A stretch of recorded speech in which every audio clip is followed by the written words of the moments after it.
کہیں اسے میری ماضی کے بارے میں پتہ نہ چل جائے کہ میرے ساتھ کیا ہوا تھا۔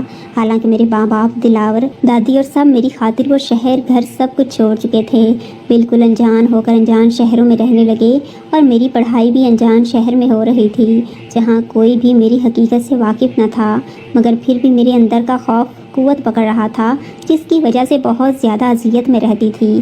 اس وجہ سے سب لوگ مجھے مغرور سمجھتے، میری دولت کی وجہ سے اپنے آپ کو بڑی چیز سمجھتے اور کسی کو گھاس نہیں ڈالتی، مگر وہ سب میری تکلیف سے واقف نہ تھے، اور اگر جان دے تو مجھ پر تھوکتے بھی نہیں۔ اور جیسا والدین کی وجہ سے ہوا، کاش بیٹیوں کے والدین اتنے غافل نہ ہوں کہ ان کی غفلت ان کی بیٹیوں کو جیتے جی موت کے گھاٹ اتار دے۔ مائیں اور بیٹیوں کے پیدا ہوتے ہی چوکنا ہو جائیں، اور ان کو تو سگے رشتوں سے بڑھ کر چاہیں۔ مائیں تو بیٹیوں کے پیدا ہوتے ہی چوکنا ہو جاتی ہیں، ان کو تو سگے رشتوں سے بھی ڈر لگتا ہے، کیونکہ وہ بیٹیوں کے معاملے میں بہت حساس ہوتی ہیں۔ مگر میری ماں کو اپنی عیاشیوں سے ہی فرصت نہ تھی، اور ان کے چونچلوں نے میری زندگی تباہ و برباد کر کے رکھ دی تھی۔